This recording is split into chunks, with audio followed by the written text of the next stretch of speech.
this is an environmental analysis on the Eastern European region, more specifically like the eastern side of Central Europe. My name is Jake. I'm Rylan. I'm George. I'm Leah. So, the countries we're going to be talking about today are Poland, Czech Republic, Slovakia, Hungary, and Romania. So not only do these countries have beautiful landscapes, but they also boast vibrant city centers that are developing with technology at a rate faster than the rest of the world. Its central location makes it a trade route connecting the west or the east from the west, with its access to the Baltic and the Black Seas. We have trade routes access from the north to the south. These lands have been conquered since the times of the Ottoman Empire. With both the World Wars and the Cold War, our trade relations with this area since the late 80s or the early 90s with the disbandment of communism have created trade relations with the United States. So with that, Czech Republic. So the Czech Republic is a parliamentary republic with a population of 10.7 million people. They have a pretty even distribution of population, but we're going to be focusing on the vibrant city centers. The capital city of Prague has a population of 1.8 million alone. They have a gross domestic product of 315 million. They are heavily reliant on exports, as 80% of the exports make up their GDP. They export machinery and motor vehicles. They import machinery and mineral fuels. Heard of Fiat, or everybody knows Toyota. They manufacture in the Czech. They rely on mineral fuels for their energy consumption needs, and we have long-standing trade relations that go back over a century with the Czech Republic. Hungary's got a population of 19.8 million. It's also a parliamentary republic with an even trade balance at 182 billion of GDP. They export vehicles and pharmaceuticals, and then they import machinery and machinery equipment. One trend you're going to see is machinery. This is a very industrialized area. And when we talk about machinery, it's not just industrial machinery, but also technology and computers and such. And obviously post-Cold War, we've increased trade relations with Hungary. Romania is pretty similar at 19.3 million people. It's a parliamentary republic with 155 billion GDP and an even trade balance. Their main exports are machinery and mineral fuels, and their main imports are also machinery and mineral fuels. You'll also see a trend that mineral fuels, we're very much relying on mineral fuels, including oil and fossil fuels for the energy consumption in this area. Slovakia. Okay, so this is one of the smallest nations, but it's also one of the most important trade partners with the United States. We have a population of 5.5 million, a positive trade balance, meaning more exports and imports with 156 billion GDP. Exports are vehicle and machinery. There are companies like Jaguar, Land Rover, Kia that manufacture in Slovakia. Imports are mineral fuels and machinery. They're heavily reliant on mineral fuels, but they're also ahead of the curve on creating green and clean energy.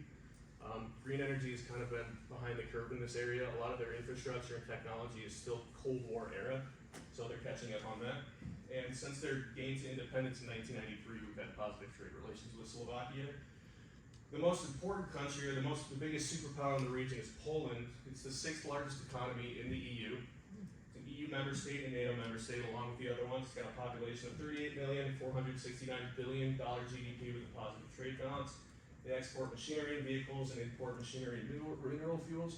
They're also kind of ahead of the curve than the other countries as far as green technology goes, because they are so heavily reliant on mineral fuels. Not only are they a global trade partner and a global investment partner with the United States, but as far as security and military goes, they're one of our most important partners in the region, especially with what's going on in Ukraine now. It's more important than ever. That I digress. So for the cultural environment, there's a lot of historical influences that made this area the way it is. World War I was kind of one of the biggest parts of this. It doubled the size of both Poland and Romania, and also shrank Hungary. And then Czechoslovakia was created afterwards. And then kind of following that, they went into World War II, and this area had to share a lot of destruction and casualties together. And then unfortunately, right after World War II, they went under rule by the Soviet Union, which was kind of a really big point for this area.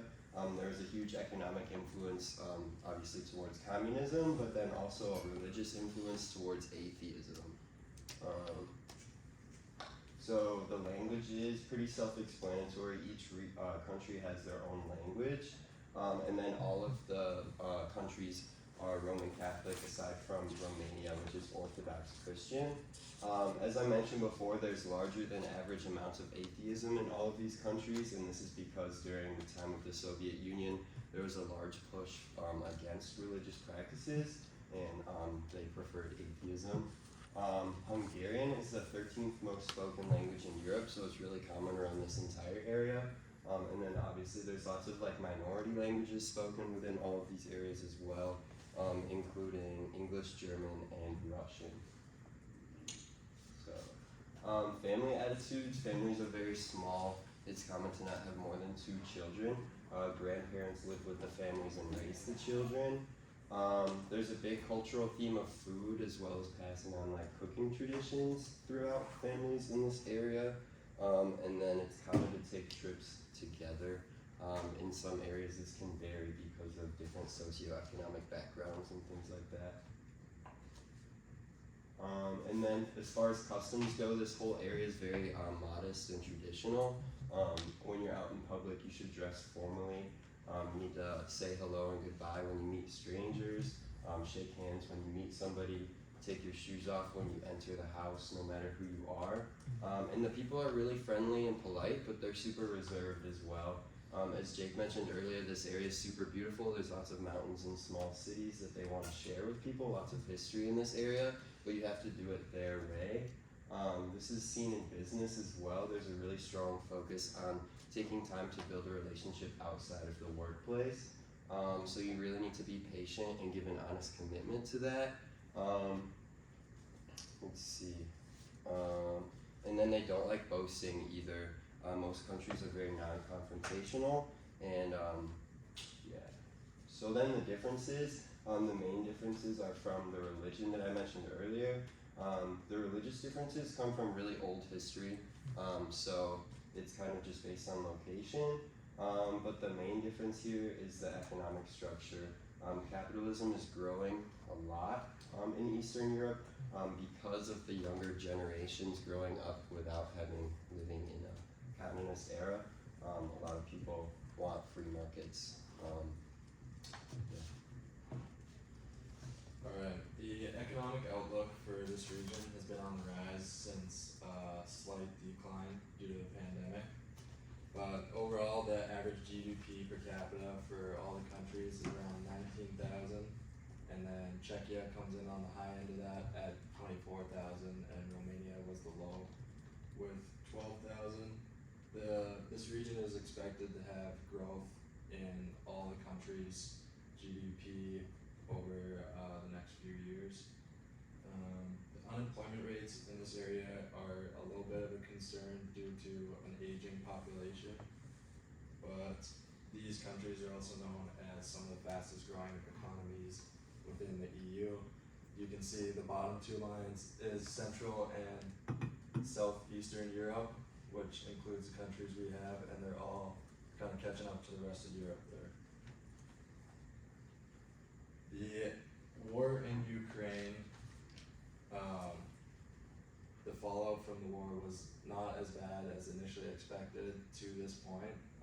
So far, the main problems have been deterring foreign investment as well as raised energy costs. Many of the migrants that flee the war have found safety in Romania and started taking jobs there, which is impacting their labor market. This has caused economic growth to slow down and inflation to spike. Lastly, economic outlooks for each country. Hungary's economic growth slowed from a rise to a gradual decline from 4.6% in 2022 to almost 0% in 2023, but it's expected to recover to almost 2.8% in 2024.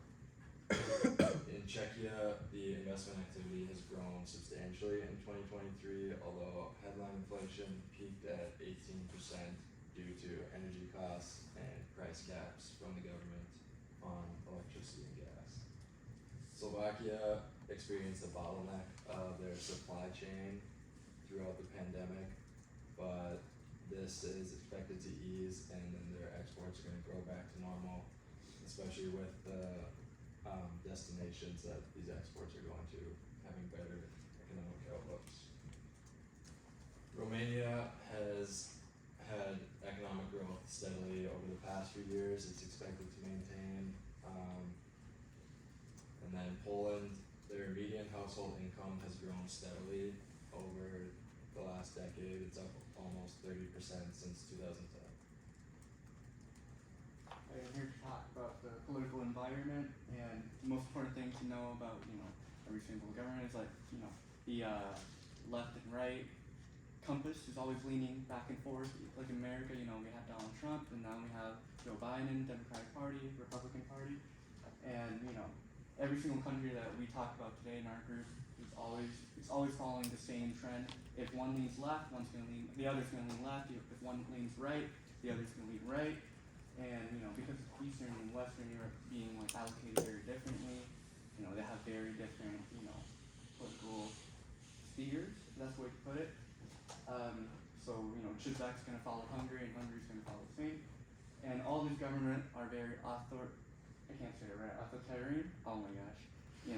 They're very strict on control, a lot of censorship on speeches, a lot of controlling over businesses, and there's a resurgence in nationalism because of it. But that same can be said about America, and same can be said about any country. So we don't know. It's a trend. So we could lean back, lean more, and there's a lot of political parties that exist within these countries, and it's usually Soviet Union, Warsaw Pact.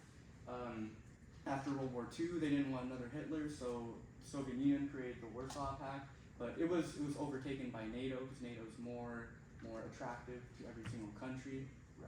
But most important fact is that they're keeping the U.S. out of these countries, and there's just not a lot of freedom of speech within these countries. A lot of censorship, like I said before. Can't really talk much. If they find it, they can label it as obscene, and they can just shut it down. And I'm just gonna list these off. This Commonwealth Czech Republic has a lot of political parties. Not a main particular one, not a two-party system. So it is very unstable. It's not very strong. A lot of people are coming up, and a lot of people are being taken out. There's a lot of corruption. I think corruption is a big problem in all these countries because there's a cultural belief, and then has extremely high tax rates for foreign products. And then Hungary is trying to recover from a really inappropriate president who said a lot of bad stuff, and a lot of countries don't really have a lot of gripe with Hungary. But right now has a new female president, and it's trying to be more liberal, but it's still struggling on that. It has a lot of short on labor, has a lot of doesn't have a lot of labor. People are leaving the country, people don't want to be there. Well, it's citizens, and people are coming in, but then they're going out. Has a really high value-added taxes. It's 28%. So if you buy something $100, you have to pay $128 if it's something American or something from a different country. And then like I said, cronyism, which is putting in people into power that you're friends with. And then Romania, problems with recruiting and retaining employees like the other countries. And like I said before, bribery is part of culture, ineffective enforcement of law. And then, but it has a good rotation powers, a lot of political parties that switched in, switched out. But I think it's doing a lot better than these other countries because there's more legislative power that people listen to them more.